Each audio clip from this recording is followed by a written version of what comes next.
Okay, pergi dekat indicators. Pergi dekat invite only. Okay. Lepas tu kita akan cari Lami trade BBBO level 2 TSMB. Ini khas untuk stok saja. Okay, untuk stok, apa yang kita boleh buat? Sama juga, kita akan double click.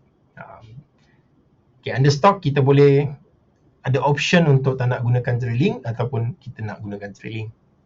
Okay. Dan ada setting dia yang kita kena buat, at least kita kena tengok berapa kita punya capital.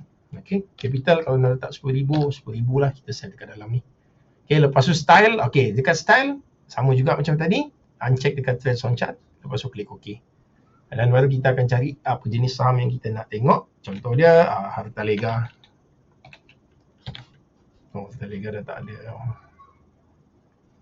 Okay, Hartalega. So nanti dia akan bagi tahulah. Okay, ini salah satu contoh yang saya bagi saja. Yang lain semua boleh tengok kemudian. Okay.